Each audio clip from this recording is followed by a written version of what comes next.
નમસ્તે દર્શક મિત્રો, હું શ્રુતિ મોજીદ્રા સ્પીડ ન્યૂઝ 17 માં તમારું સ્વાગત કરું છું. તો જોઈએ આજના મુખ્ય સમાચાર. દિયોદર તાલુકાના ડુચકવાડામાં આવેલ જય શ્રી બજરંગબલીનું મંદિર સર્વે ગ્રામજનો દ્વારા આજના રોજ ભજન સત્સંગ રાખવામાં આવેલ છે. સર્વ ભગત મંડળ ડુચકવાડા અને સર્વ સમાજના નામી અનામી મોટી સંખ્યામાં પધારેલ છે. તાલથી તાલ મેળવીને ભજન સત્સંગમાં ભગત મંડળ ડુચકવાડા સર્વે સાથે મળીને રમઝટ બોલાવી હતી.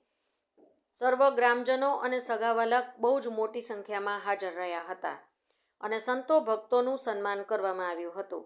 કંકુ ચોખા ફૂલહાર ભેટ પૂજા આપવામાં આવી હતી. આરતી થાળ મહાપ્રસાદ ચાપાણી લઈને છૂટા પડ્યા હતા.